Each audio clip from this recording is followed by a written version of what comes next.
What's up, and welcome to the Conjecturing Podcast. I'm your host, Laura, and joining me today, we've got Rob Hey, what's up, everybody?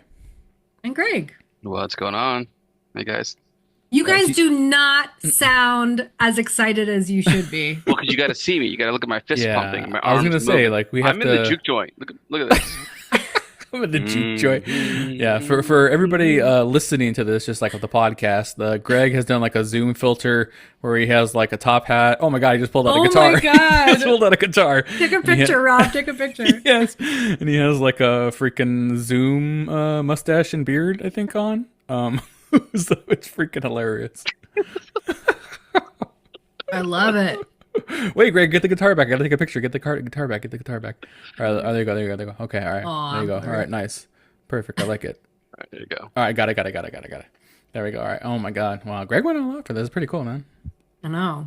Remember when we used to dress up like head to toe back in the day? That was fucking too much work, man. That was too much work back in the day. It was. I You know, like, it I was head was. to waist. I didn't Well, really go all the way right. to toe. Yes, on This Zoom. was the pan. This was the great panini. Yeah. You know, you could only go from the waist up. Yeah, that's true.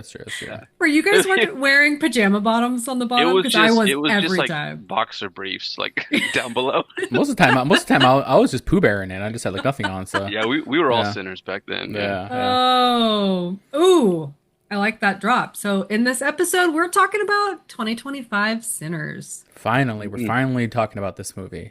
I feel like Actually- since this movie came out in theaters and I saw it in theaters, that like I've been like telling Greg and Laura like, hey, we gotta like review this movie. It's like so Yeah. great. It's so epic. It's like something I've never seen before. Like, it's awesome. I also think this might be the first time we are reviewing a movie in the year it came out. I don't think we've ever done that. Wow, that's Yeah, usually We don't we usually no. do like, Usually oh, we it was stick just to in old theaters. Yeah. Yeah. We usually stick to Justin classics. Bieber's? Just in theaters. Oh, okay. You guys were going on at the same time. I was like, he owns this movie? Okay. Yeah, I mean, like usually like there's a delay, right? Because like we're watching classics, movies from the late 2000s, or sometimes we'll have like retro throwbacks, but it's usually not like, oh, a movie just came out, let's review it. So, Yeah. but I mean, yeah, Rob, like you gave such a stellar recommendation to watch it. Then we watched it. I did, and I was like, hell yeah. I forget, Greg. Did you see it in theaters, or did you wait till it was streaming? Yeah, we saw it in the theaters. Yeah. Oh Yeah. my God. I feel like, Laura, I think you missed out a little bit Yeah. because Yeah. a huge part of this movie, and we'll talk about it, is like the music and the audio, and like you don't just hear it, you feel it. Yeah. So that was that was the biggest thing for me, and I was so happy I saw it in the theaters. Yeah. Right. So whatever Laura ends up rating it, you need to bump it up a 0.5 because you weren't there in the theater. So Yeah. No, that's fair because I wish I could have seen those musical scenes in theaters. Oh my gosh. But okay, before we get into it, I want to stray a little bit. Rob, I feel like you have some news. You have I some have some fun news. news. I have some Yeah. fun news. Oh, Yeah, you have maybe fun yeah. I mean, news. if Don't be you follow, coy. Don't be coy. Yeah. if you follow me on Twitter and X and Blue Sky now at the RL Rights, you know, like I'm working on a short horror film that I wrote. I got a production company working with me right now, 3 Knox Productions. Check out their YouTube page. Well, that's super exciting. Yeah, it's We super cool. are It's super cool. Super pumped. I keep making jokes with Rob that they're going to be filming pretty local to me. And I keep telling him I'm just going to show up. And he's like, no, you're not. You're not invited. And I'm like, yeah, I'll just take your coffee order and be your assistant. I'm coming. I you don't could care. you could probably be my PA. You'd probably be okay. Yeah. Perfect. I love it. You know what I think would be so cool too is do you guys remember that episode where we reviewed a bunch like our favorite horror shorts? I think we reviewed like 50 or Yes. 100 of them, and then we picked like our top 5. I think it's so cool that at some point, Rob, like your name, your product, like your creativity, your art is going to be in that mix. To where like we can actually watch it. I think it's going to deserve its own episode. I can't wait for that. Could be. I mean, this is like a short that's like super weird and random that I feel like it's the ones that get traction. Like what was that one? The ones we reviewed where it's like make me a sandwich and Right. like fucking like Don't lights out. say it. But the Lights box, out, of course. No, I'm not talking about Ari Aster bullshit. We're not talking about. I Ari was like, Aster you stuff. know, it's going to be better than that No. Meet the Johnsons bullshit Yeah, you made us no. watch. Yeah, we're not. You didn't even watch it, Laura. You just like read about it. You didn't watch it. I watched my husband's face as he Yeah, watched it, that's though. true. That's true. But but it's just like that. It's like so weird and random that it could get traction. I don't know. We'll see. But it's fun. It's been a fun process. Everybody I'm working with is super cool. Yeah, and then we're hoping maybe to shoot next month. So yeah, I'm excited. Wow. That's awesome. Yay. Very cool. Well, back to this movie. So we're actually bringing back a segment that is very near and dear to my heart, and we haven't done it in a long time. Probably like what, 10 episodes we haven't done it? Maybe even more. I don't know. And that's what's in the cups. Ooh. Yeah, Laura wanted to get Yes. drunk. Laura wants to get drunk tonight. Yeah. Bringing it back, bringing it back. Greg, you want to do one for old time's sake? Oh, no. And a 1, and a 2, and a 3. And Get out what's your in the guitar. cups? Actually, that was pretty good. That was pretty good. That was pretty I good. mean- That was pretty good. Yeah, for dusting off the 2-year rust. I mean, come on. Damn, been a that while, was really yeah. good. Yeah. All right, what's in the cup? So tonight we are drinking Annie's Augury, which I'm very excited about. And so my inspiration for this was I wanted to take a legit famous cocktail from the 1930s. And so if you're familiar with that, I took the drink Maiden's Prayer, which honestly could have worked for this movie too. But I wanted to give it kind of a vampire twist. So I combined two cocktails, Maiden's Prayer with Vampire's Kiss, and that is Ooh. Annie's Augury. Yes. And Oh, I so love to make this drink, you add gin, any form of citrus juice, bitters, and a splash of cranberry juice. Wow, it sounds delicious. Very nice. I like it. Cheers. Well, how's yours, I'm Rob? I'm not doing a full glass, Laura. Look, I have a shot glass. I have a little tiny shot glass that I'm drinking. It's a little Ooh. devil man or something like that, I guess. I'll do a shot of it, but I'm not drinking a whole thing though. But mine is different. Mine I added a little, instead of cranberry, I added pomegranate, and I'm calling mine the Coos. So mine's called the Coos. Oh, God. Here we go. Rob's really upset that I didn't call it that. The Coos. Everybody wants a cold Coos. Come on, it's nice. It's soothing. Come on, You Laura. want a cold one? I mean, yeah. You sure Sometimes about that? I think. Are you sure about that? Well, I guess, yeah. I guess if you're not doing it right, it shouldn't be cold. So I guess, Yeah. I guess that's true. Yeah. But here, I'll do one for you, Laura. Go, Laura. Oh, there it is. Love it. Oh, all right. There you go. The Coos went down. All right. Okay. All right. Oh, geez. All right. All right. So, Sinners. This movie stars Michael B. Jordan in two roles, Two Michael identical twins. Can I tell you guys? I don't know how I avoided spoilers for this movie, so I did not know that. It was You didn't great. know. So like Yeah. right away in that first scene where like it Hell of a pans over and you surprise. see two, you're like, what the fuck? Yeah, Wow, it was that's great. awesome. Yep. So he's in two roles. He plays twin brothers Smoke and Stack, and I would say like outside of him and his two roles, the other two main characters are Haley Steinfeld. She plays Mary, that's Stack's ex, and Miles Canton as Sammy. That is Smoke and Stack's younger nephew, musician nephew. And Sinners was written and directed by Ryan Coogler. He's done quite a bit. He started off writing and directing Fruitvale Station, which I didn't know that. I love that movie. That's a pretty local story to where I live. I thought that was great. And then he also did Creed, Black Panther, and Black Panther Wakanda Forever. Like, had no idea he was Yeah. involved with all that. So I did not either. That's You cool. guys cool. didn't know that, really? Oh No. my god! Wow, that's crazy. Yeah, I've been following his career since Fruitvale Station. Like, he's just a great writer, director. Everything he writes is like from the heart and has a meaning to it. And so like even when he does like huge budget movies like Black Panther, like at the core it's like about heart and it's about feeling and emotion. And that's why Yeah. it's like all his stuff is just so solid. I put him on the scale there with like James Wan and Jordan Peele and like the guys I love, hell yeah. where like no matter what they do, I'm seeing it because I know it's going to be great. He's just a great director. yeah, for sure. And clearly loves working with Michael B. Jordan. Yeah. Yeah. He's like, it's become his muse now. Yeah, that's super cool. So this movie had $100 million budget. I think a lot of that was marketing, and it made $356 million at the box office alone. That does not include like home Wow. video sales. Yeah. So I mean, you have to know watching this movie, it's got a pretty big budget. I was reading that it surpassed Jordan Peele's Us for opening day. Um, yeah, Like opening day revenue? sales. Yeah, Oh, yeah. yeah, Wow. which was I think it was really up there. So Oh yeah. yeah, pretty cool. And basically, this movie, I was reading that for Coogler, it was really personal. A lot of the like settings and themes, like he is from Mississippi, and based a lot of the characters off of real people from his family, which I thought was really neat. Yeah. Nice. Yeah. So let's get into it. So this movie starts out with kind of a interesting opening. We see like a young man. He looks like he's been in some kind of brawl. He's like bloodied up and Yeah. he is stumbling inside of a church. Really like white setting, like all the patrons are like head to toe in white.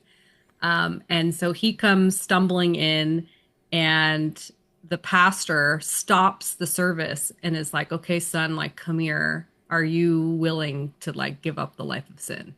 And that's our opening scene. And then I believe it says 24 hours earlier. And that's where we get into it. And we are introduced to Michael B. Jordan.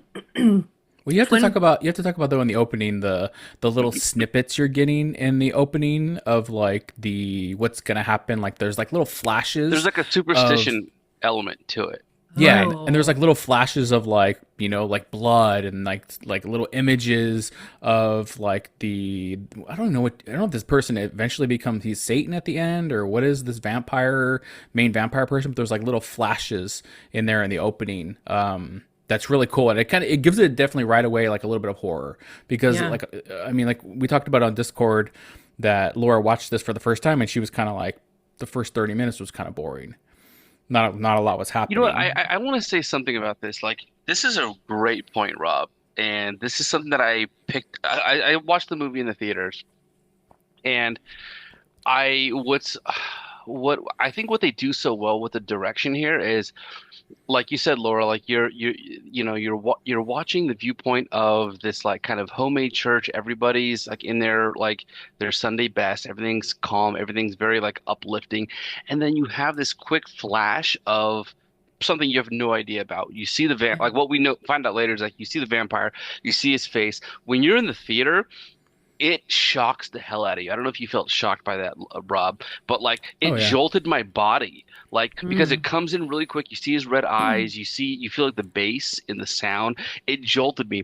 And so what's so fucking fascinating is that it immediately gives you the full spectrum of what this movie could be Mm. in a split second, and then it takes it right away. It tells you, oh, it's going to give you this calm, this uplifting, this calm, peaceful scenery, and then there's something scary and horrifying and terrifying and dreadful on the other end, and it gives you it for a split second enough to, and I feel like that moment to me, and I will talk about the pacing, but I feel like that was just enough to whet my Yeah. palate to be like, there's something coming down the road, and I don't know what it's going to be, but like you're going to spend the next half an hour not getting it, but you know that it's there, and I'm waiting to see it. Yeah. Yeah, Just I read online that in the original script, like that wasn't even part of the script. The original opening was just like them in the church doing the spiel, and then it cuts to like that. So you don't even get like that little snippet of like scary stuff. But I read that the editor of the movie was editing the opening, and he started noticing mannerisms of the father, the priest person, was doing like things with his arms, and he was correlating the same movements at the end of the movie with the head vampire guy doing movements. And he noticed that, and he said, "Hey, Ryan, like these, we should maybe cut these together and like splice it in here because it's very similar." And he's like, "I love it, wow. go for it." And that's what became the opening, which is crazy because like without it, like you said, it needed like that little bit of a jump scare in the beginning to kind of be like, okay, here's what's going to happen. Now we can go through 45 minutes of kind of slow pacing, building characters, building a setting. But without that, I don't know if it would have worked. Yeah. Interesting. Yeah. Yeah, I was not jolted. You're right. Like I saw these scenes. I actually forgot about them, obviously.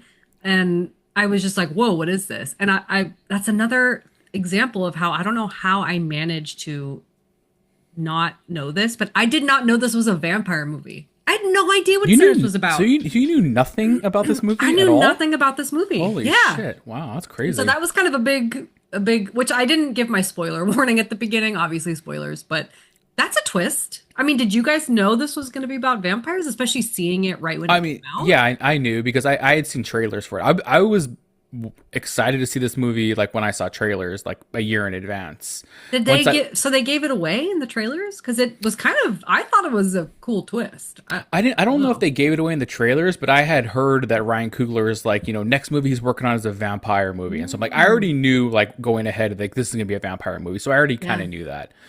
So like I was already spoiled from that, but man, I wish I was like you. I wish I didn't know anything because that would have been crazy. Yeah. I was like in the middle. So I had heard there are vampires in it, but that didn't tell me anything about it being a vampire movie. So Right. honestly, I spent the whole like first half an hour being like, it's gonna be this kind of like timepiece, and we might see a vampire or two. I think I'm leaning more toward your camp, Laura. I had no idea it would turn out to be so heavily what it wound up being. Yeah. And that was, I think, huge for me. I had not seen any of the trailers, Rob, so I didn't know anything about the movie. I had only heard like the secondhand review from someone who had seen it, and the only thing that they had told me was, yeah, like there's vampires in it. But like, yeah, like that switch was probably like the most impactful thing. One of the top 3 impactful things. Yeah, it is almost like 2 movies. It's like, yeah, you're going through like the beginning, which is like almost like you said, a period piece, like a documentary going through like what this era is, and then it totally flips into like, oh, we're into horror vampire now. Yeah. It's crazy. Yeah. Yeah. Well, let's get into it. We still have a lot of movie to cover here. I was like, it's a quick opening scene. You're like, Laura, let me stop you there. There's actually a lot more forgot to about it. that. I was like, little oh, scene. shit. Yeah. Well, all right. Hopefully, Well, and they review. do mention that little thing about like how there's a superstitious element to it, and like they weave that in through the whole movie. How like opening credits, yeah. How like music can call forth like the devil or something like that. And, like Call forth like, ancestors. Mm-hmm. There you go, ancestors, right? Yeah. Yeah. Yeah. So, like we mentioned, the movie takes place in the 1930s. We've got the twin brothers, Smoke and Stack, and we learn that they're heading home back to Mississippi. They've been in Chicago all this time, working more or less. They don't say it totally, but you get the fact that they've been working for the mafia. They even mention Capone. Did you guys notice that? There's like one quick. Well, of course, Rob did. He's seen this movie 50 times. He's got everything. And so they just want to start a new life after, a very illegal lifestyle. So they have a ton of money, which they acquired also very illegally. And with this money, they are interested in buying a property and turning it into a juke joint where they can play blues music. And so one of the first scenes we see is they meet a man named Hogwood, who's very suspicious. And he's the one selling them this property. His name's Hogwood. Like, that's the most suspicious last name ever. And I mean, this movie is really great. Like, obviously, there's themes of racism woven without this entire movie. And it's just a very apparent, even from the beginning, even with this guy, like, selling him the property. I didn't know how bad things were going to get, of course, but really, really solid setup. So they buy this place. And yeah, you guys keep saying the first half hour. I would say the first hour. It's 45 Okay, minutes, so split the difference of this movie is really just them, like, we meet, which looking back now, I love it in theory, but in the moment I was pretty bored because I had no idea what was going on. And for those 45 minutes, they're going through town and we're meeting all of these characters, people that they know, people that they care about.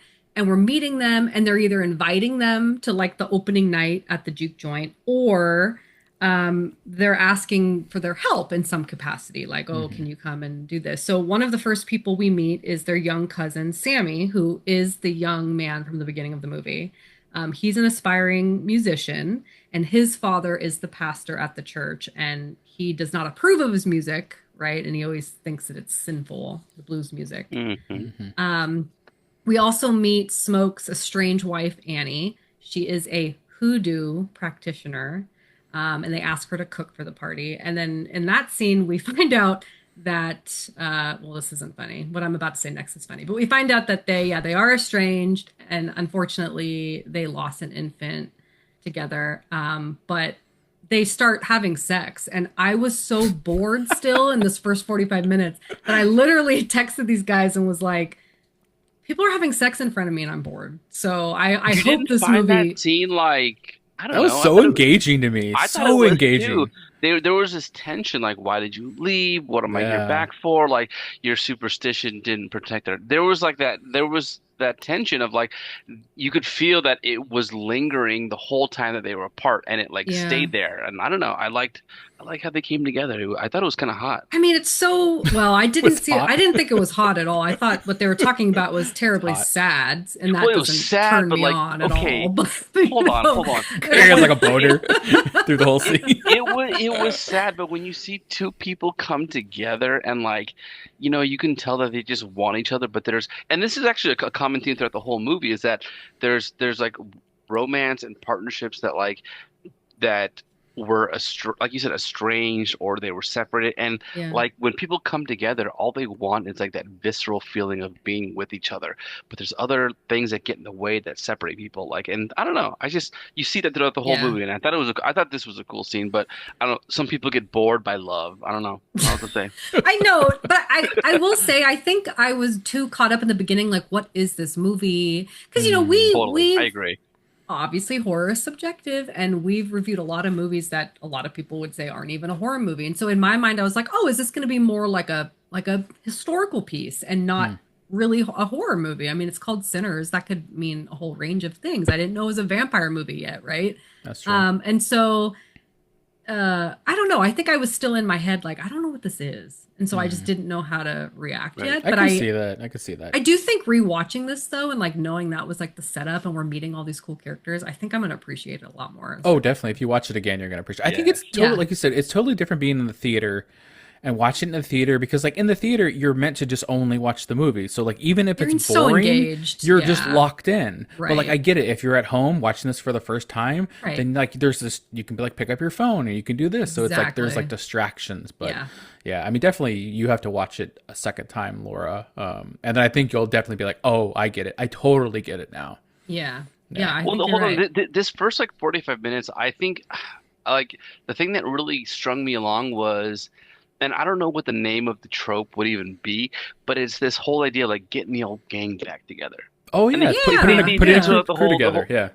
I love that. I love that Mhm. trope, and like the fact that I think like where the tension is Smoke and Stack. They've gone up to Chicago. They've done some things like shady things. You don't know what it is, but you get a sense of that they've done something bad. But yet they've come back with money.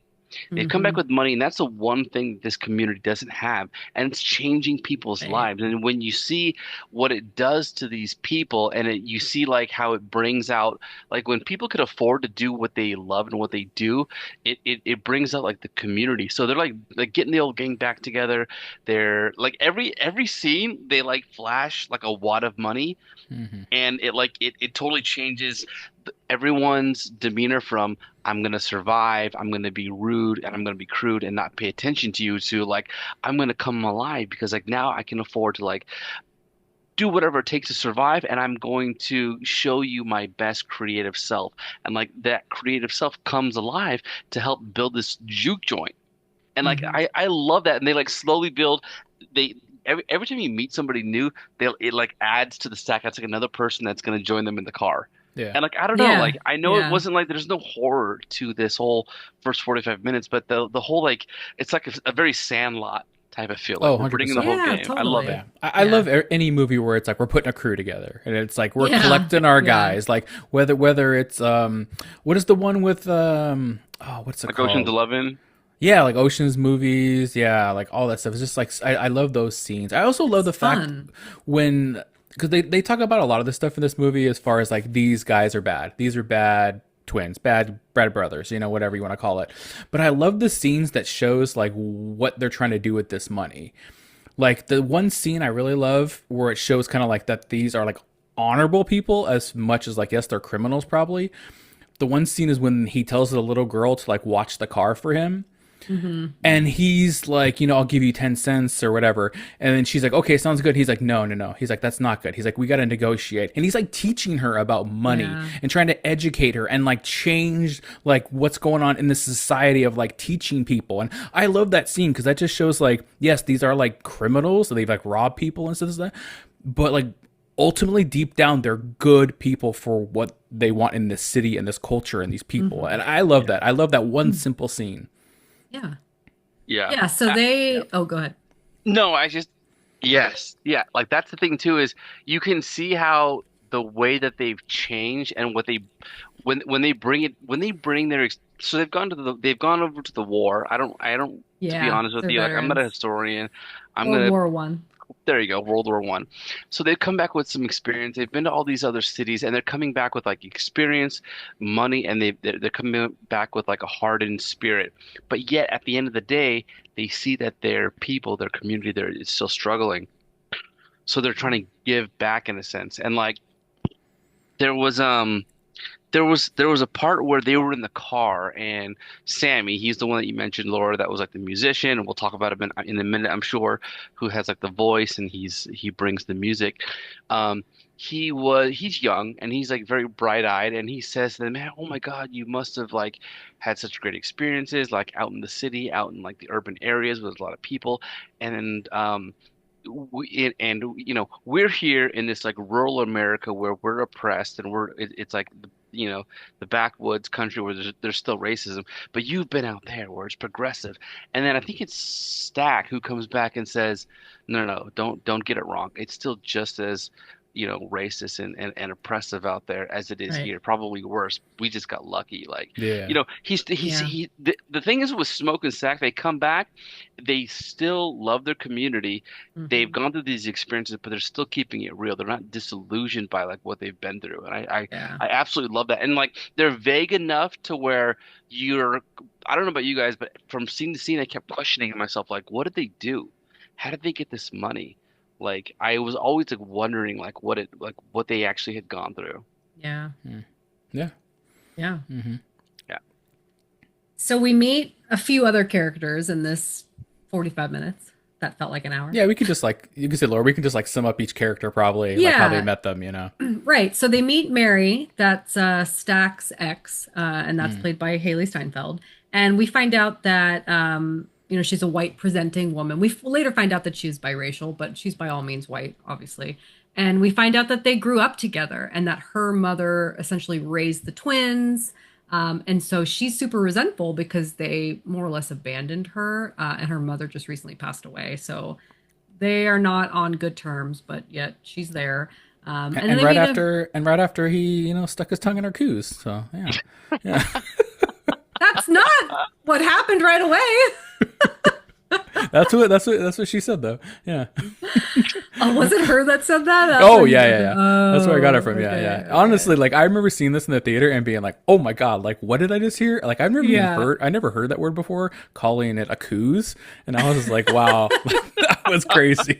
And this is what Rob wanted to call our drink. I was like, what I did. Absolutely not. That's I was not like happening. sitting there, and then I like took out my phone in the theater, and I was like, "All right, put that in my vernacular, coos." Okay, all right. Oh my God.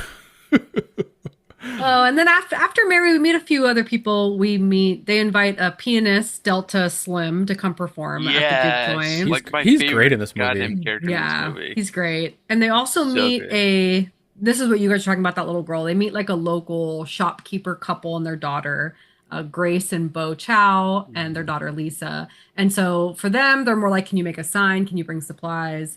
And then lastly, they asked their buddy Cornbread if he'll be the bouncer, and Cornbread is a field worker. And I think, is that your favorite character, Rob? Is that what you were saying, Cornbread? No, he's not like he's not. No, was your favorite. No, he wasn't my favorite character. We were talking about like on our Discord being like, oh, we should like wear like cool hats or something like that. And I was just saying like, even if I put on a cool hat, I will not look like Michael B. Jordan. And I was like, I'll end up looking like Cornbread, just like a big guy, like that's it. And I can't look cool. But that scene is hilarious though, with Cornbread and his wife when Michael B. Jordan is like, you better like have you talk about this money, and he's like, get out of here, and he's like, you better, what does he say something? He's like, you, if you don't talk about it, like your wife, like she might even let you suck your dick or something like that, you know. And then the wife's like, wait a second, let's listen. And like the look he gives was like hilarious. It was so fucking funny. I love that scene. Yeah, there's a good amount of like a little bit of humor here and there. There's a lot. Yeah. Yeah. I already need to go back. It's and because rewatch the thing is like everybody's got jabs on each other. Yeah. But like at the end of the day, they fucking love one another. Like Right. like the Yeah. community is family. So it's Mhm. like anytime they jab at each other, it's just to get to like we're all friends here. I love it. Yeah, totally. Mm-hmm. Yeah. And so after this scene where we're meeting all these people, it then switches to a new scene with new characters. And this is when things start to get kind of Is this the scene, Laura, where it's like introducing the main villain, the main protagonist? Yeah. So we see this white man, he's an Irish man, and he's like running, he's being shot at or whatever. And he gets we have to talk about like right away the cut though. The cut scene going from I think them in the field work when they get everybody and they're driving over to like I think it's she's making the sign, she's painting the sign on the Juke Joint and it's red and then it pans up and then it's like a red sky and then it pans back down and you just see this house in the distance getting dark in the dusk and then it's like this character, this person, you don't know who he is yet, is like jumping onto the screen, like onto the page. It's like, and you just hear him hit the ground and you just, it's loud and you're just like, what is going on? And he starts running towards the house. But like that cut scene to me was awesome. It's like, it's something, there's like certain things in this movie that I've just never seen before in movies. And that scene to me was just like such a great introduction to this character, the way he jumps onto the screen, like so ferocity and everything to it. I loved it. That I didn't even notice that. Like, so the scene where they bring in the fact that the guy who's running from like ostensibly the group that's chasing him knows that he's a vampire and they're trying to kill him before the sun goes down because that's when vampires gain their strength. That's when they're like untouchable. You're saying like that's the way that scene starts is what like struck you. Yeah, just the cinematography, the way the character like jumps into the page, into the panel. It's I love we gotta it. rewatch it. You guys keep Yeah. talking. I'm gonna pull that up to like take a look at that. Oh, okay. Yeah, and also like like you said, Laura, he's running from the Choctaw Indians at the Right. time, which Yeah. I've been saying for a long time. People want like a sequel to this movie. Ryan Coogler has said like, no, I'm not going to make a sequel. I think eventually he's going to do something because it's making a lot of money. I would honestly want a spin-off of the Choctaw people hunting vampires. Yeah. like Because this is the only scene they're in. It's Yeah, just this like short that's scene, what I would and- want. Yeah. that's so cool.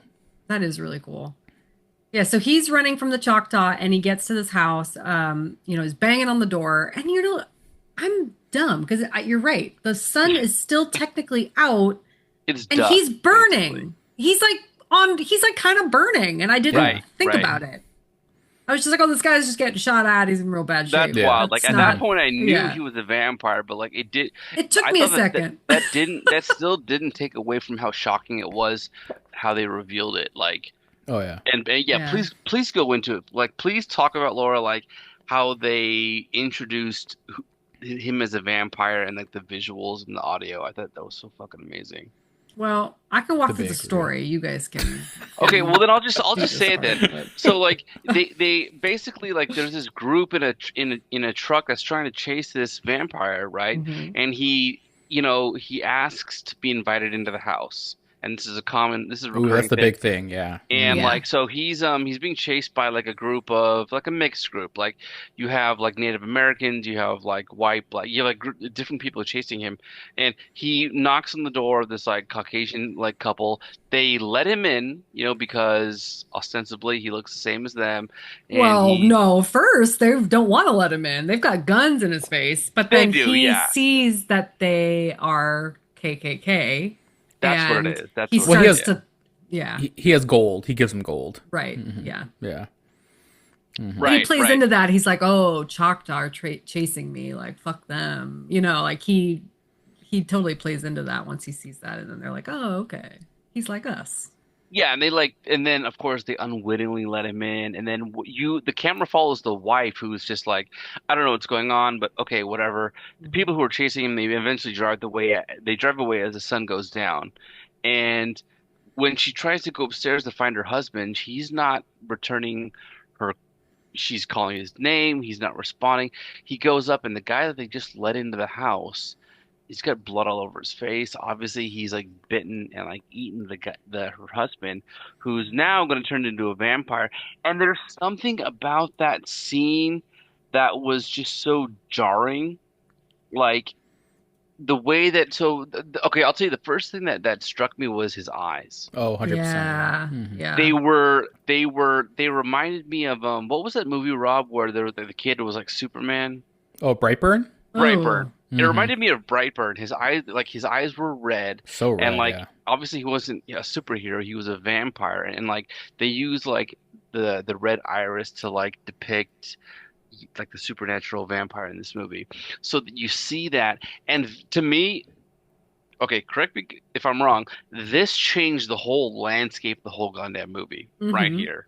Yeah. This Yeah. was this was the pivoting like moment that said that okay, anything that we've watched before, well and good, but what you're gonna watch from here on out is a completely Yeah. different thing. Yeah. Different Hmm. movie.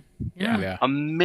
Amazing twist. Like I wouldn't even say it's a twist because like even I knew that it was gonna happen, but there was something just amazingly like there's a tonal shift in it that Hmm. was like brilliant. And the fact that it came in like almost an hour into the movie, just like a gut like the best kind of gut punch you could have received. I loved I it. mean, it was a surprise to me. So, Is this when you finally started being like, oh, like you started paying more attention, Lurks? Like, oh shit, this is getting crazy well, now. yeah. Yeah. At this point, I was definitely in. I was like, oh, Hmm. shit. Yeah. Well, I'll tell you the scene when I was really in, though. We're almost there. Um, More sex scenes. The sex scenes I coming know. up. I was like, "Where's your?" I feel like you're not on it tonight. Your dirty Hmm. jokes are like slow to come here. I talked about the coos. I talked about the coos. You want me to talk about coos more? Want me to talk about more No. coos puns? No. Okay. All right. Okay. All right. So now, can I get to the opening night? Now, are we good Yeah. to Now go there? we're there. Okay. We're to opening night. Yeah. All Yeah. right. So we're to opening night, and we've got Sammy, Delta Slim, and Perlene. Perlene, I haven't mentioned her yet. She is a married singer who Yeah. Sammy has like a total crush on, even though she's married. They are all performing together, and Sammy is singing and playing the guitar, and this is where I am in to this Mm, fucking mm. movie. I'm not even going to do it justice, Greg. I feel like you have to describe this musical scene, but all I'll say is when they say that something transcends through space and time, it Yeah. literally did. The music was incredible. I was like, I love blues music. I've been to a couple wineries where they will play blues like at night and people will come sing live, and it is like it really is like a goosebumps experience. Like your skin is just, oh my God, it was so good. It was so good. So I have exactly. So this thing is like down here in Southern California we have an AM station 88.1 where you can listen to like blues and jazz, and it's usually like all it's crazy like no one listens to the radio anymore, but like I'll do it every now and then to calm me down, right, to like Mhm. relax me. But like this is not the type of blues that you play to relax. This Oh, is the type of blues. This is the kind that like raises the fucking dead. It like you said, it like opens up a portal. It's very like transcendent. So like you start off. The cool thing is with Sammy, he's this young guy. Like how old is Sammy supposed to be in this movie? Like probably Oh man. 18. Probably yeah. yeah. I Something like assume that. he's like Yeah. 18. So he's young, he's the underdog, like the elders who know what blues is, who know what it's like to go through the struggle, to like express like oppression through music. They go, what does this young kid know about the blues? And he comes with this like soulful voice, and like from what I've heard, this actor's first like major Yeah. motion Hmm. picture. Yeah. Basically, like so, and he's kind of like the cornerstone of the movie. Like everyone's looking at him because the thing is with the Juke Joint, yeah, you know you're gonna bring alcohol, you're gonna bring booze, you're gonna bring the people, you're gonna bring the fun, but the main thing that draws everybody together is the music. It's all the music, and so it's what's his name, Slim on the piano. He's part of it, but you need a guitarist, you need vocals, you need soul to bring everybody together. And like that's the thing is like you mentioned before we got onto this pod lore that they don't really show you the alcohol or like the booze too much. They don't focus on it. But Yeah. I was just thinking, I think they do that intentionally because they want you to focus on how much the music is like the thing that moves us. Yeah. It's not like like when you go to a club, when you go to a bar, like you're drinking and like that's the thing that like brings people together. It relaxes you, you have fun. But like in this movie, I really feel like the music, like look at my background. The reason I chose this background is because this was the scene for me that like was the game changer. So Sammy's doing this like they introduce him as like the young um musician who's got all the talent and like no one's believing in him. He's the underdog and he comes with his soulful voice.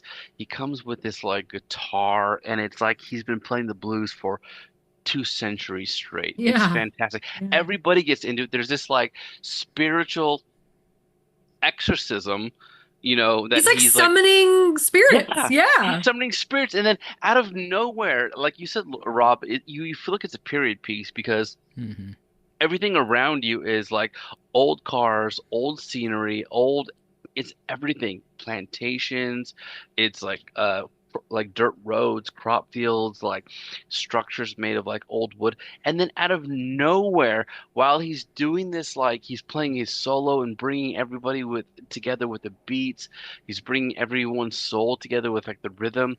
Suddenly you see a DJ pop out of nowhere. Yeah. He's like scratching on a turntable, and you Yeah. see another guy who's on like electric guitar, almost seemingly from the future. Yeah. Yeah. And I don't know about you guys, like that was the moment where I go, I don't care what happens after this point. This is a fucking masterpiece. Same. The Yeah. boldness of this is masterpiece material.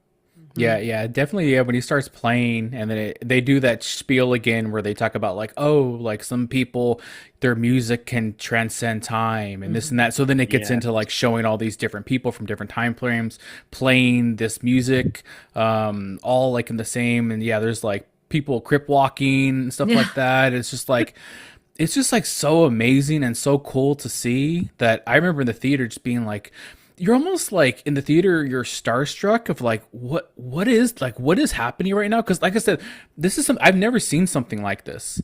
Like I've seen a Never. lot of movies and especially like horror movies, but like I've never seen something like this. And just like the way the music like makes you feel and then visually like makes you feel and like they're connecting in your brain and it's just like you're getting like tingles like watching it. And that's very rare. There's certain movies I watched where like it gives me like physical tingles because it visual and audio just like clicks in the right way. And this is that scene. It's just an amazing scene to watch. And I have to say, like, yeah, if you don't like the scene, then I don't know. I think something's wrong with you because that's crazy. It's just like so cool.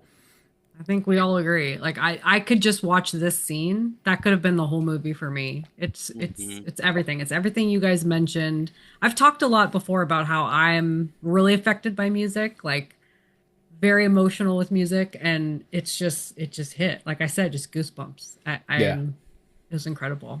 I want to hear more. I want to hear more for the rest of the movie.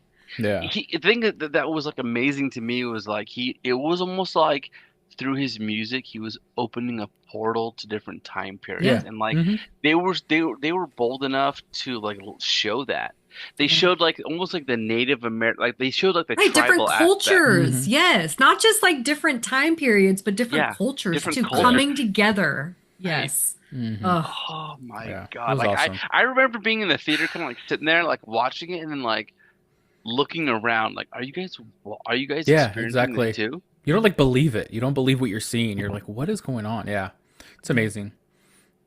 Oh gosh, but Yeah. you know, But sadly, this is what attracts Yes. the main villain guy. 100%. This Yes. is Remick. what draws him there. I still Yeah. don't know. I still don't Right. know whether I should call him like the devil or if he's just like a vampire, but He's just I a don't know. vampire. But he was Yeah. the like lead vampire, the Yeah. head vampire, Mhm. whatever. Yeah. So like you said, yeah, unfortunately it draws them. Now there's three of them. It's him and that couple that he turned. Yeah. And so they show Nice. up and they're offering money to get in. And none of them know that they're vampires, of course. They, But they say they're musicians. Right, They they say also they're have like their musicians. musical instruments. And they play a good ditty. They play a good ditty. oh yeah, no. Especially coming after that scene, it's like, what It's Get so out of fucking here. funny. I'm just like Bang, bang, fucking bang. yeah. What It's was like, it? I gotta find out what was the name of it's that song. Like they had it's like like pick the what is it? Pick the bones clean or something like that, or pick. Oh my Yes. god. It's just like fucking funny. Yeah, coming from one scene that like transcended my mind into Yeah. like these fucking guys picking a banjo. I'm just like, what the fuck is I know. happening? I know. Yeah, that was pretty funny Yeah, though. but Smoke is really suspicious of them. I mean, like he knows there's Klansmen all over the area, and these three white Right. people who he doesn't know show up. So yeah, they're obviously very suspicious. So they don't let them in, Yeah, right? And they need to Pick, be pick poor asked Robin to let in. clean. That's what it was. pick poor Robin clean. Oh, Okay, all right. that's Yeah. right. That's right. But then there's some talk, like the twins are talking, and then Mary especially is really pushing them because she's like, the twins realize we're not going to be profitable. Yeah. Like everyone that's here doesn't have any money, right? And these people had like money and like want to come listen. So after some talk, Mary goes outside to talk to them.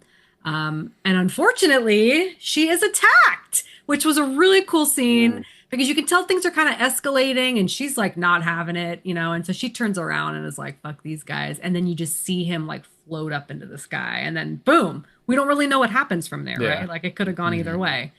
And so in the very next scene, we do see Mary. She seems fine, but she's at the door and she's like, you gonna let me in? Yeah, And right that's then like it's the like, thing. no, Yeah. So oh creepy. no. Yeah, that's like the creepy. big thing I do love. I love like vampire lore in general, but I do love the whole like you have to be invited into things. Like Yeah. I mean, they can't just let vampires free reign and just kill everybody they want. They at least have to put Right. a stipulation of like you have to be invited in. So I love seeing that in this movie so many times. And it just like works. Like did you guys know that going in, like that lore, of course? Well, yeah, of course. I mean, they But, even have that yeah. in the Lost Boys, right? I mean, that's been it's pretty or straightforward. Buffy right? the Yeah. Vampire Slayer. I Yeah. mean, we've seen this lore a lot, but I will Right. agree with you and piggyback on that because I just love that they kept all the vampire lore in this movie. I mean, we've seen a lot of vampire movies and Garlic, they don't right. they don't always have all that stuff. Sometimes it's like they'll have one or two or none or whatever, but this one it's like it seemed like they had it all, which I really really Yeah. enjoyed. So sadly they let her in. They don't know yet. Yeah, they let her in, and she seduces Stack. Oh man, they we gotta have talk. a We thing. gotta talk about this scene though, right? We gotta talk Yeah. about Haley So- Seinfeld and Michael B. Jordan spitting in each Yeah, other's why mouths. why don't you? I don't think I'm as like affected by it as you seem. The only thing that bothered me was just her drooling. That's just the the thing. drool. Yeah, that's the thing. I that don't was care like about spitting in mouths. I've seen it in plenty of other movies before, so I was like, okay, Laura, yeah. Laura's like, I do that every other weekend. Yeah, that's fine. No, yeah. I don't do that. I don't do that. I don't know, It's like- disgusting. I don't think it's gross. I'm like, You don't. yo, No, it seems gross, but It's- like, I don't think it is. I'm like, it's fuck, it's dude, I ve- don't care. it's very weird that you can just Very like make intimate. you can make out with somebody, and of course you're trading saliva. Yeah, that's a given. But there's something different about this about the character being like, "Oh, babe, you got like some drool on your face," and she's like, "Do you want some?" And he's like, "Yeah." And then like literally like they're like a foot apart, and she's just like I just spitting it dude, into I his disagree. mouth. I think like if you want your person, you're gonna spit in their mouth. Greg, are you telling us right now? You've spat in somebody's mouth, or you got spit We in your all mouth? have Is that what you're because saying? we've, No. not like that, maybe. Well, okay, well but, that's what I'm you saying. know. That's what I'm saying. Greg, are you saying you've literally like done this? I'm You've, like, not spit in saying somebody's anything. I'm saying move on to the analysis of this scene, please. I don't want to. mouth? You want to analyze? I feel spit? like this is along the same lines, but I did see a meme just the other day, and it really hit me how true it is. It was like you will literally put someone's genitals in your mouth, but you won't eat like a cracker that fell on the ground for more than 3 seconds because of germs. That's true. Yo, That's, true. that- The so audacity much of that truth. statement is insane. Right. That's funny. I think the funny thing too was I think most people when this movie came out, most people thought I don't even know if you guys think this or not that the spit is CG. It could be. It's completely real. Ryan Coogler was like, no, like that was Some her of it spit. looks very like. It very, looks Her like, super drool, fake. her drooling the scene Yeah. looked CG. Yeah, That no, looked fake. it's all real. But it was like it looked like wax on her face though. It didn't look like I mean, she yeah, did maybe- not produce that on Maybe her. you're right. Maybe it's like not actually her spit. Like they put like a gel on her mouth, Yeah. and then she spit the actual gel into Right. his mouth. But like people thought that the spit was CG, so like they actually weren't like didn't trading know saliva. that. But like no, You she guys actually like must have spit not it. seen that Rachel McAdams movie. Huh. Wait, which Is it one? Rachel McAdams? McAdams and Rachel Weisz? I have no idea. I don't know Oh what you're talking about. man. They trade Oh, spit with each other. Google it. Yeah. Greg's gonna be real into it. I'm Greg's Googling watching- it Greg- right now. Greg- I'm, we're finding out. I'm still asking Jeeves. I don't know about you guys. Jeez. I think Yeah. that was the cast. Yeah. Yeah, but very, very intimate scene. Very intimate scene. I mean, I think Yeah. the most intimate you could be with somebody. Yeah. I know, Yeah. but that's Well, my the- point. Like it's totally yeah, I don't know. It's different for everyone, but it's just so funny how certain things Yeah. you could swap stuff left and right, but for some reason you're right, spitting in someone's mouth is like, whoa, that's Like taboo, I intense, guess. I guess it's taboo. I don't know. Yeah. yeah. I might try it. I'll try it next time. Oh my god, where were we? Where were we? I don't even. I'm all flustered now, guys. I'm flustered. Greg, next time we hang out, open your mouth. Oh my god. Oh man, yeah. So what? So she bites him, right? She bites him. She kills him. Because she's a Turns him. vampire now. We don't, Yeah. and like, so they don't really show her being turned, which is what adds to the tension. But it's like the fact that she back infiltrated the Juke Joint, and like Mhm. no one knows it. And then of course, yeah, she bites him. Yeah. Yeah. And there's a scene where Sammy's So like, sad. oh, looking for him. He's looking for Stack. And he's like, oh, I don't think he's alone in there. And then he goes in there and sees them doing it and is like, oh, shit. And then closes the door and leaves them alone. Like, oh, I Yeah. just walked in on that. And so, yeah, it's really sad. And then obviously when Smoke realizes that's just like a tough scene. I mean, none of us are twins, but I know a lot of twins. Like I've grown up with a lot of twins. My husband has a ton of twins on his side of the family. And like I'm just very aware of that talk about intimate like The connection? connection that twins have with each other. And I felt like I forgot that Michael B. Jordan was not two people. And I was really impressed with like how he handled that and like Yeah, the they- emotions of a twin losing. They their do twin. they do a really good job of like the CG in this movie of like split screens and having like a double in certain scenes and this and Yeah. that. Like you really can't tell at all that it's actually not two different people. Yeah. Like it's actually it's him playing two people. It's pretty crazy. You know, the other thing too is like I love the fact that it was subtle. Like, you know what, like I'm always reminded of movies and TV shows where like the twin person who's played by the same actor is this like overtly like different and like extreme version of the like Jaleel White, who's like Stefan Urkel to like Stephen Oh my Urkel, God. Urkel, or like yeah. or like Jean-Claude Van Damme in Double Impact, where he's like when he becomes like the cool twin with like the slick back hair. Oh my Like God. they're so fucking extreme because that's the easy way out, right? Yeah. Like that allows you to show these like distinct two individuals. But like here, they didn't do that and they didn't have to. Like I feel like Yeah. Smoke and Stack, they were like organically they were related and they didn't have to be so different. Like I really felt like they did a good job by like not making it like ridiculously like different people. Yeah, I've read that Ryan Coogler brought in twin consultants to work with Michael B. Jordan Smart. on like the like relationship with twins and this and Yeah. that, and being like different but similar and this and that. So I mean, again, just a great director. He knows what he's doing. Yeah, totally.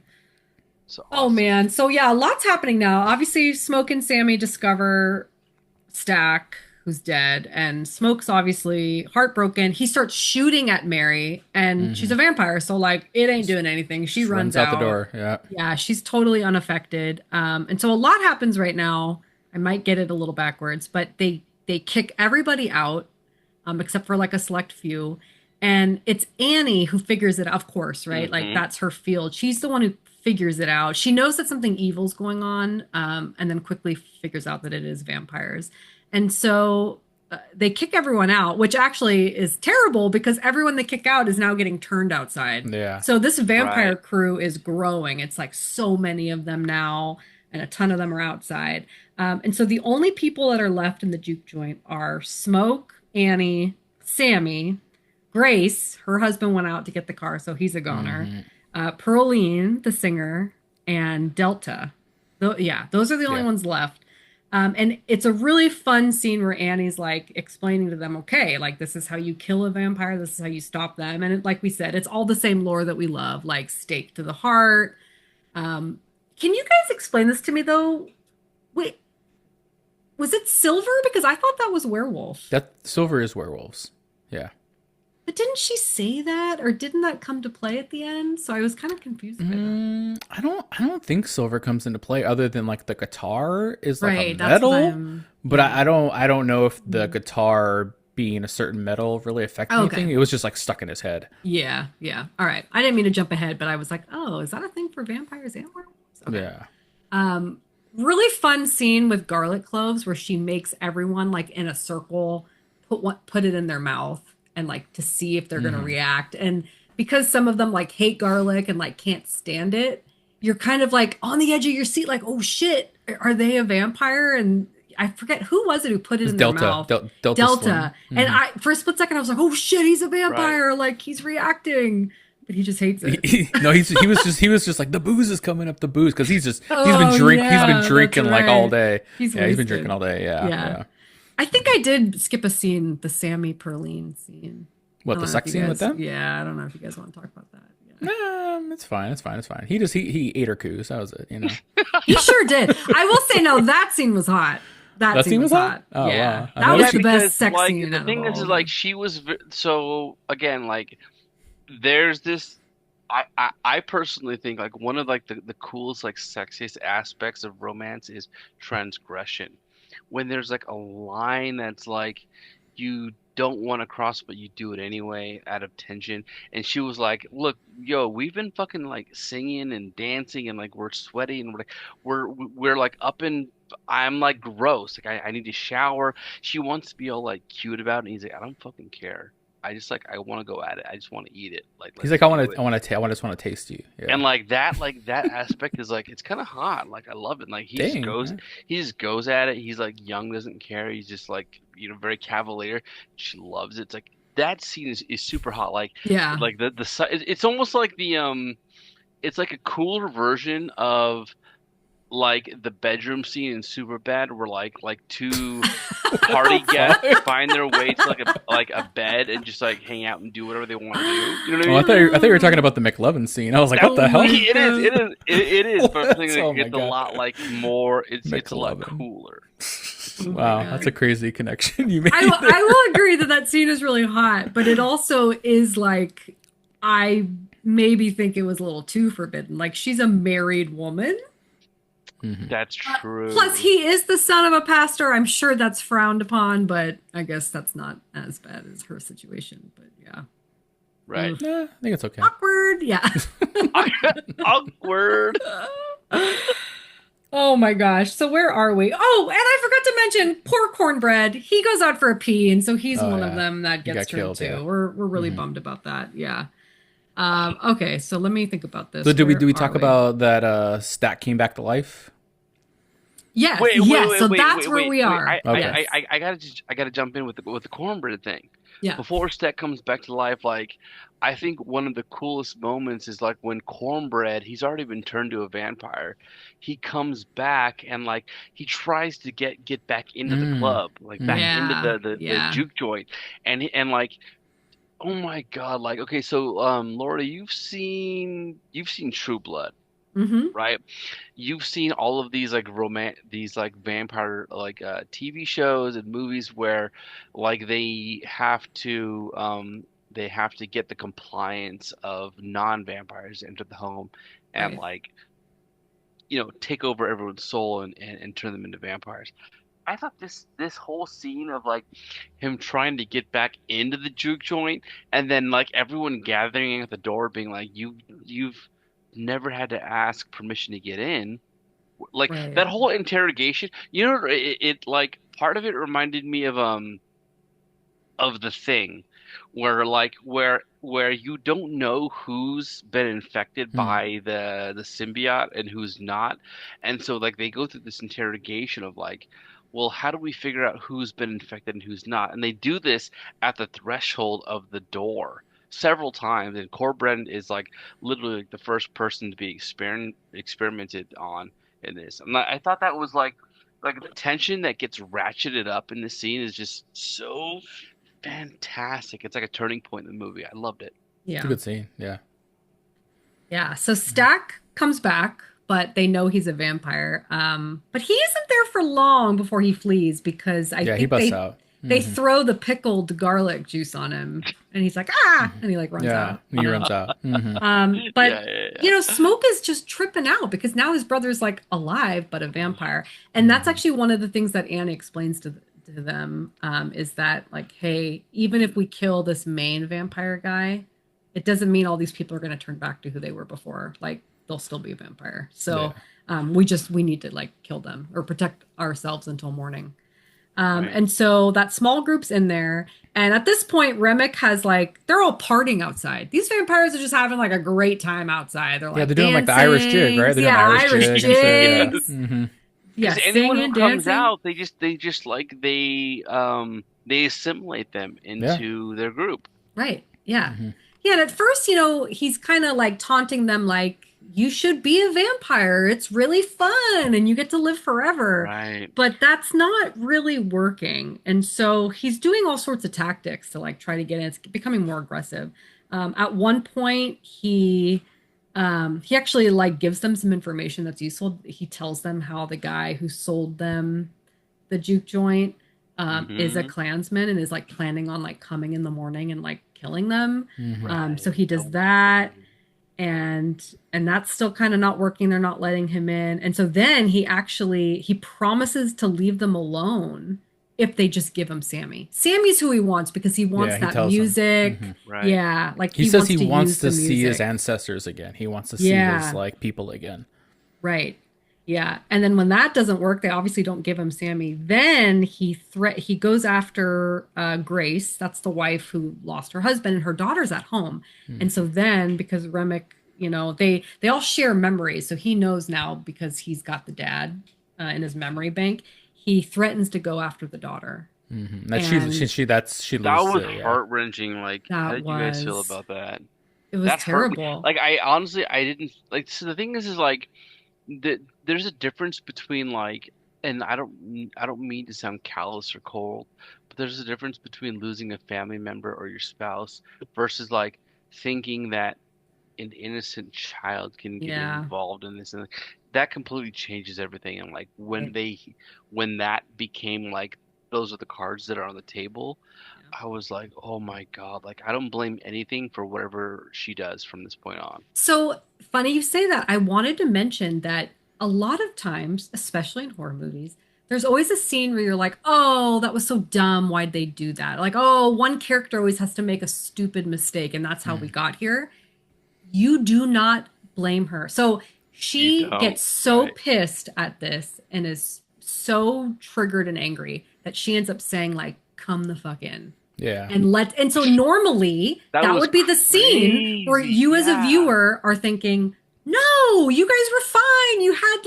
You were under a roof. The vampires are out. You Right. could have just waited till morning, but you That's don't correct. blame her.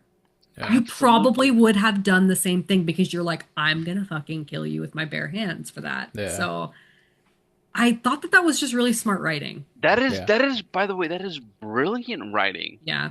Because let's consider the alternative. The alternative is like they wait it out and like maybe the vampires find a clever way of getting in, but like honestly, that's lazy. The fact that like the vampires are leveraging her protectiveness over her child to like force her to like bring them in, brilliant, absolutely brilliant. I love that. Yeah. So good. Mm-hmm. But now they're all in. They're all coming in. So it's like now we've got like the big fighting scene. Everyone's fighting a vampire. And I mean, they're kicking ass, but a lot of them get bit and, killed in turn. So Grace does, Delta does, Perlin does. And then unfortunately, Annie gets bit. And before she gets bit, she tells Smoke, like, if I get bit, you kill me. You do not let me turn. And so there's like Right. a heartbreaking, pretty short but heartbreaking scene where she's bit, she's not yet dead or turned, and he like stabs her in the heart. Yeah, he has to do Her. it. Yeah. Mm-hmm. So that was heartbreaking, but you don't even have time because like so much is happening. Right. And so the only three that are left at that point Yeah, it's are Sammy. or Sammy and Smoke are the only ones that are left. Mm-hmm. Yep. And then we have it pretty much turns into like it's Smoke versus Stack Mm-hmm. and it's Sammy versus the main vampire guy, Remick, whatever his Remick. name is. Yeah. Mm-hmm. And so Smoke is fighting Stack and defeats him for all we can see. We assume that he kills him. Mm-hmm. And so then it goes to the big scene. They're outside. And this is where I got confused because Sammy uses a piece of his guitar and it like slices through Remick's face. And in my mind, it looked like it was Like burning. sizzling or burning. But maybe It could that's be, yeah, I because don't the know. sun was coming up The sun too. was good. Yeah. Mm-hmm. Hmm. So yeah, he It's takes him both. down right as the sun's coming up, and Mm-hmm. so all these vampires are just like sizzling on the ground. And the scene was very fast to me, though. Well, Like he's they got actually taken down pretty quickly. Well, he's actually like, he hits him in the face with a guitar, and then he's like, oh, and then he's pretty much about to kill Sammy. Like, it doesn't stop him. And Right. then next thing you know, you do see, is it Stack come back? Stack come back? He comes back and he like puts a stake through the guy's back and kills him. So he's the one Oh, that comes back and kills him. oh, Because you Smoke. assumed, Yeah. yeah, Smoke. You assumed he died. You assumed his brother killed him. And they both turn now. But then he comes back and he's like actually alive still. Hmm. You forgot Which that part, I did Laura. not expect because, like, at this point, Smoke and Stack are like. By the way, that fight scene between them is awesome because it's like Smoke is like the protective It's like Big uh Brother. Hmm. big brother, right? Yeah. And like he's the one who he turned into a vampire, right?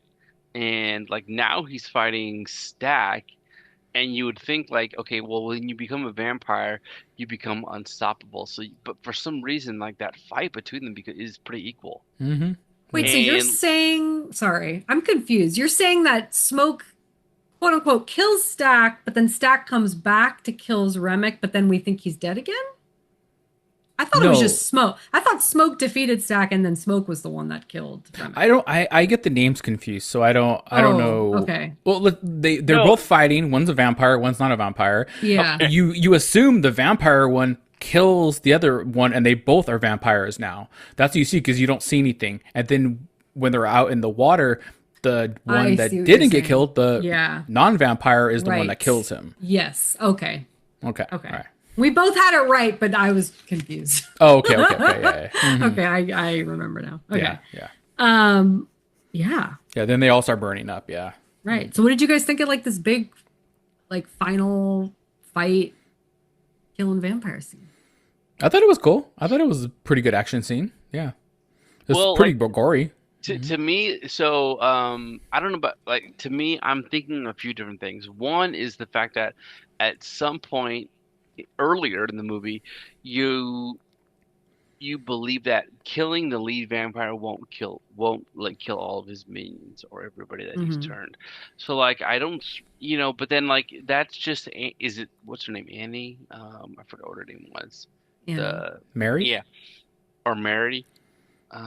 Shoot, I'm sorry. It was the one that you named the drink out of. The what's Oh, in the Annie. cup. Yeah. Yeah. Yeah.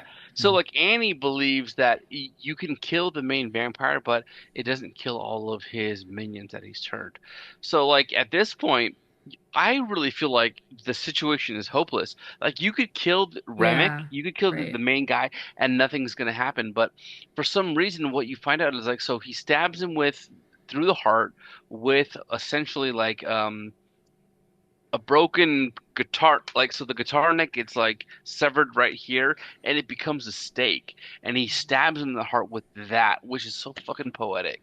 Yeah. It's amazing because it brings back the idea of like music is what brings in like the evil and the devil, but now it's being used as the thing that's like eradicating the Mm. evil, right? So Oh like shit. there's like a Yeah. catharsis there. I love it. He does it, and you don't think it's gonna do anything, but then when he kills him, all of the other vampires, and I'm not sure if it's because of the sunrise that's coming over the horizon, or because the lead vampire is being killed, and you guys have to correct me when we go over the end credit scene, but it seems like everybody dies when Remick dies.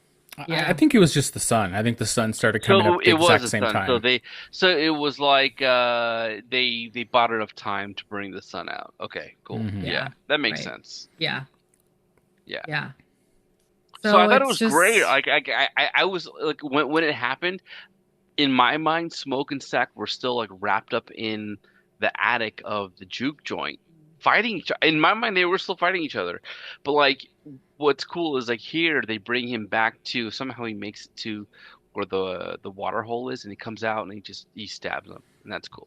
yeah. Hmm. Yeah. So now we just have Smoke and Sammy left. Hmm. And sun's up, so now he knows those guys are coming for him. And he sends Sammy home.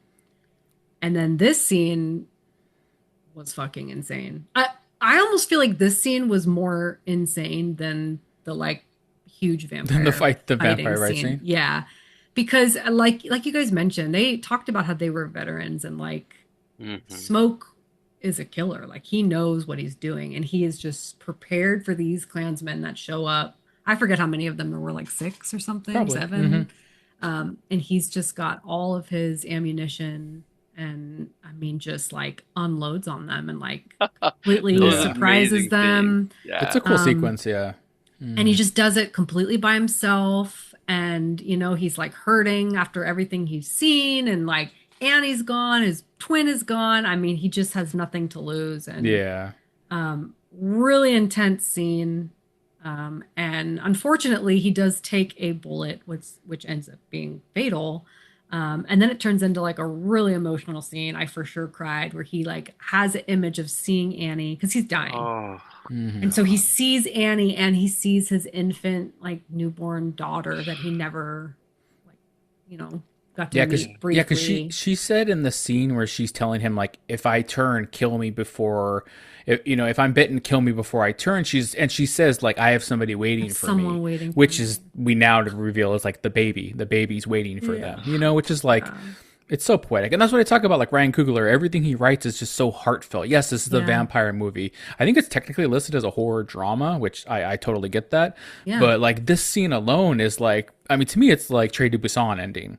It's just like so Oh, heartfelt and yeah. emotional. And it's just like great. It's awesome. Yeah. I loved Absolutely. the scene. Yeah. And then talk about full circle. Greg, I know you love things that are full circle, I but then we do. get Thank you for Sammy, acknowledging that. Yes. yes, coming back into the church. And now we know like what's happened the last 24 hours. And, you know, he walks in and he's seen some shit and been through some shit. And his father says to him, like, okay, are you ready to give up your life of sin and essentially give up your life of music? And it's like, music basically traumatized him and almost got him killed. So I wouldn't have been surprised if he gave it up. He Right. does nothing happens, like it cuts, but then you see him driving off. Like, okay, he's chosen music. He's gonna go Hmm. try to like make a life of himself. Um, yeah, I thought that was also like just these last few scenes of this movie really fucking got me. Like, I just thought they were really, really good. Oh, Um, 100%. 100%. They I definitely mean, stick there's the even more landing to in this. come. Yeah. I Hmm. mean, they Well, stick like the landing like I, multiple times. Yeah. I don't think that these scenes at the end of the movie would work unless it was a slow burn. Yeah. Because Hmm. like the whole first 45 minutes of the movie gets you introduced to like why these characters even care about each other in the first place. So like when they come back to it at the end, and there's these scenes where at the end of the movie and in the end credits, they they make use of the flashback. They'll Hmm. flashback to like like the night of the juke joint, Yeah, like music's the playing and they're showing like music playing. everybody's smiling and like Yeah, Yeah. reminiscing of like these people when they were alive and happy. Yeah. right. Yeah. And if you didn't have that, like you wouldn't care about these people. So it's like almost important that you Oh spend yeah. that slow time with them in the beginning to like when you come back, it actually means something. Yeah. Yeah. Oh. And now Yeah. we're getting to my favorite scene Yeah, and now we're ever. to like the after credit scene, which is like crazy to think this type of a I movie has an know. after credit scene. Right? And thank Totally. God they kind of started it like as the credits start. So as the credits start, it's 60 years in the future. So Sammy is like a very famous blues player now. He's got his own place. He's And he's old, up yeah. there. He's old Hmm. and he's up there playing. And it's just so like we're in the 90s. It's incredible. Did you And he's notice? Did you guys notice what the name of the place was? I don't No, what remember. was it? It was No. called Perline's. Oh, So he his Oh first named. my God, So that I love. was the assume he named woman it who after like her. actually Yeah. we didn't talk about her enough, but she was the one who actually had like the beautiful voice, who was like the co-musician while he was I playing think we guitar. talked about her plenty, Oh, actually. did Just we? Oh not yeah. her voice though. Yeah. Oh, she was really great. Yeah, but eventually she got Yeah. eaten by a Hmm. vampire or whatever. Yeah. Yeah. Oh Mhm. man. And so this, like honestly, you guys, I really like this movie, but I Mhm. probably could have hated it, and then this scene would have Mm. changed it around for Wow, me. I thought the scene was incredible because mind blown in fucking walks to this place Yeah. with Sammy in the 90s, so good. Stack and Mhm. Mary Yeah. Laura's in background. their my Hmm. background in their full-on amazing 90s He's getups. They haven't so Hmm. aged good. at all. His sweater, yo, his I sweater, mean, like it's his circular perfect. shades, It's so perfect. perfect. Hmm. So you're like, oh shit, I thought they both died, Yeah. right? And yeah, we find out that Smoke told Stack like I won't kill you if you promise to just like leave Sammy alone, like let Yeah. him live in peace. And so Stack and Mary survived that night. They took off Yeah. It after shows the him like fight scene. running away into the woods. Yeah. Yeah, running, and they've been together this whole time. These vampires, they haven't aged. It's the 90s now. And they're there to listen to Sammy's music. And they're also there to be like, you're pretty old. Like, are you sure you don't want to become a vampire? And it's not in like a violent way, like, oh, hey, I'm here to kill you. It's Yeah. like hey, do you want to like be with us and like live Right, forever right. and be with music forever? And Sammy's like, no, like I've lived a long, good life. Like I don't need to see any more of this. And then he plays for them. And like, God, I don't know why, but I'm like crying a lot in this movie. I'm like something about the music too. Oh, 100%. Yeah. I just thought it Yeah. was like, this sounds corny, but I thought it was beautiful. Like, what a beautiful It is. end Hmm. scene. And then after he plays for them, they're walking out, they're leaving, and Sammy admits that, like, despite being traumatized by everything that happened that night, it was the best day of his life, like before the Hmm. sun went down and all the drama. And Stack says, yeah, like it was the best day of my life because it was the last time I saw my brother and Hmm. last time I was out in the sun. And yeah, it's like, and they say something about how they were like truly free that night or something. Yeah. Hmm. Oh, It's a really great good. ending. Great Really ending. good. Yeah. Hmm. Yeah, it's perfect. Like it's just like this is the type of the movie where, like I said, it's just something different I've never seen. It hits so Yeah. many different tropes of like horror, drama, like music. It's hitting so many different things. It's an epic. It's an epic movie. Yeah. Yeah, I agree. I really like how it blends themes too. Not even Hmm. just genres. It blends genres and themes like Yeah. Which is seamlessly. amazing. Like so when I think of any movie that takes place before like the year, I don't know, 1900, the first thing that I think of in my mind is boring. Like, who cares about anything that happened before cars were invented? But somehow they bring back like this spirit of like to be I'll be honest, like I'm not like like I play music, I love music, but like I'm not like I've never been trained classically in the history of music. I don't really know the history of the blues. Like I don't know too much about it, but like what I do feel that what I've gleaned like over the years is that um music in general, like at least the best music in to my perspective, is that it the best music thrives on pain. When something has happened, whether it's like emotionally or sociologically or like racially, like oppressive, you write about the struggle of that, and you write about like what it feels like. And in this movie, like you feel that through the music, and I don't know, it's just like it's amazing to me. And like what's crazy is that like it takes a what could otherwise have been considered a period piece, and then it turns into a vampire movie, a horror movie, and it throws in like, DJs, then it throws in like crazy special effects, and it throws in like guitarists and like emotion, and like you said, Rob, the feeling of like camaraderie and like like emotion. It's really insane, and I don't know. I haven't done. I'll be honest. I'm sorry. I haven't done my research on this movie, like where it came from, or like what the inspiration was to create this, or what it like the budget that it took to make this movie. But it's just amazing. I don't. The vision that it took to do this, and the boldness, is Mhm. just like it's very moving emotionally Yeah. when you, Yeah. especially in the theater. I felt so moved by this movie. Hmm. Yeah.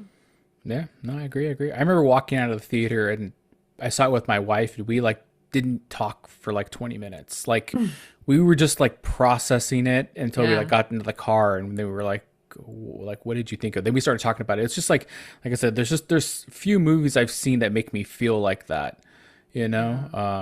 Yeah. Yeah, it's perfect. Yeah. Oh my gosh. Well, that makes me happy because I was listening to our trap episode, right? And you mentioned that you only are allowed to take your wife to one horror movie a year, and how that Oh was yeah, Trap last year. And you were that's like, true. oh, that sucks. I'm That does so suck. glad that Oh, you that's right. brought her Yeah. to Sinners this This is year. Sinners this year, yeah. So I redeemed myself from Good Trap. Oh, Yeah, yay. I'm Well glad Nice. I'm glad she said yes after Trap. That was horrible. Yeah. Yeah. Yeah. Yeah. That's Yeah. awesome.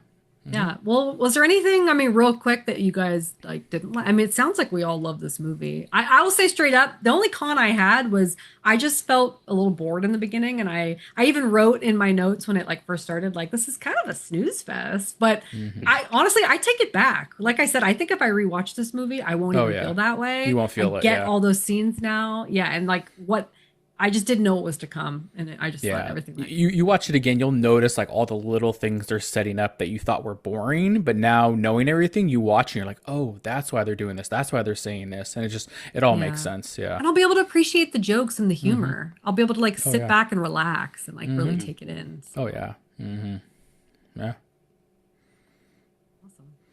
All right. Well, um, I guess we have to give this how many oozes? I don't know.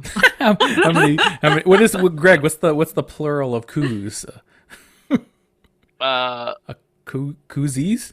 No, Oozes? Koozies. There you go. or is it just something it does? It's just already. It doesn't have a be plural. It's just coos. Yeah, How many coos? it's like fish or like moose. Yeah, Like, right. Yeah, it's the same word means the plural. exactly right. So I think so. It's just how many coos are you giving this movie? Yeah. So it's not meese. Yeah, not Yeah. me. No. Yeah. So how many? Or, I'll start with Greg. Greg, how many coos you Look, giving I'm this? not gonna beat around the coos here. Oh shit! It's the Stop. 5 out of 5. Like, Yeah. here's the thing. It's Yeah. like I have like you guys know that my favorite horror and or horror adjacent movies, what they are like Train to Busan, Mhm. Donnie Darko, The Thing. Like, so this doesn't land in like my absolute favorite horror movie, but it's a perfect movie. I watched this in the theater, and halfway through, when they start throwing in the music and they start tapping into your emotions, I'm like, I could care less what happens from here on out.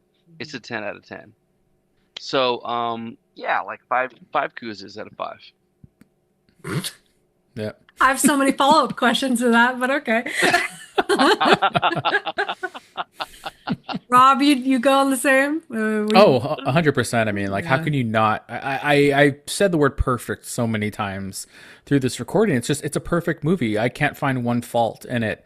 It's like Greg said, it's 5 out of 5. It's 10 out of 10. It's like everything out of everything. It's great. It's honestly like one of the movies that I will now continuously just throw on in the background because it makes me feel things I don't normally feel, and that's what filmmaking and movies is about, is that. So it's perfect. Yeah, 5 out of 5 Koozes. Yeah, they're all wet. Yeah,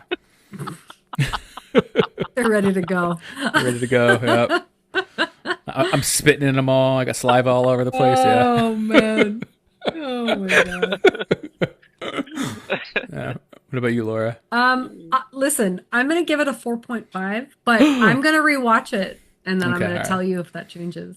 Yeah. I'm pretty sure it's going to change. You're going to be like, all right, it's a 5, guys. Yeah. Yeah. I mean, 4.5 is also like that was a damn Oh yeah, yeah, yeah, great, of course. Yeah, perfect, yeah, yeah, wonderful movie. yeah. Yeah. I really liked it. Yeah. Also, it was just really entertaining. Oh yeah. It was, well, which is interesting because it's really entertaining while also being so deep and like, yeah, the musical aspects really like lifted me up, but then a lot of the like hidden themes, especially around just like racism and like tying that into the vampires, like essentially like the vampires are like these white people that are coming for like black culture and music. I mean, it's just like it's Mm. so deep and Yeah. I'm just so happy that this movie was made. Yeah. They have Yeah. so many like raw quote. Like some of my like I wrote down some of my like favorite quotes. One was, um, "What they take with their teeth, they sell with their tongues." Like, Whoa. oh Whoa, my God, dang, like that's a good one. Whoa. that was like a straight up like indictment. I love it. There was another one that was it was Stack talking to the preacher's boy, and he goes, "Ain't no God in the Delta, just memory and rot." And I was like, Oh. oh Yeah. my God, like it's just so much of this movie was it felt like this is a weird reference, but it felt like listening to like Rage Against the Machine for the first time. Like it felt like very raw and Yeah. real and like tapping into like a pain that you can only feel from people who are in it. So Yeah. yeah, like they handle that in terms of like making you feel like people's pain. So good. Yeah. It's great. Good. It's great. Yeah. Well, on that note, a near perfect score from the three of us. I don't Yeah. think that's happened in a really long time. With the caveat that it might be perfect. We'll have to see what Yeah. happens with Laura. Yeah, for sure. Yeah. Well, everyone listening, subscribe, rate, review our podcast everywhere you listen, and follow Play and us out, Greg. Play us out, Greg. Play us out. Oh yeah, yeah, yeah. Play, You got Greg Gratz as a give guitar us some going. tunage. Here we go. Here we go. Oh wow. I don't hear anything. Oh, wait, hold on. Is Zoom's, yeah, suppressing it. Oh, Wow, pretty good, Greg. Got the blues in you. I like it. all right. I'm gonna put the. I'm gonna I've put that had at too the much end. of Laura's what's in the cups today, so Yeah, I'm not yeah. gonna That's me true. today. All right. Follow and contact us on Instagram and TikTok at Conjecturing Pod, and follow Rob because he's famous now. He's like super famous. So I'm Rob not is famous. I'm beyond, not Follow famous. Rob. I'm he's not beyond famous, famous. He's transcended. no, he's you could, transcendent. Rob is getting Grammy yeah, I'm a nominations. DJ now. Yeah, Yeah. I'm a DJ with guitar dancing around. Yeah. Yeah, you can check me out Twitter, X, Blue Sky at the RL Rights. Check me out over there, posting stupid memes and shit, talking about movies. Yeah. Love it. All right. Well, until next time, remember horror is subjective, so conjecture away. See ya. See ya. See you guys. Bye bye.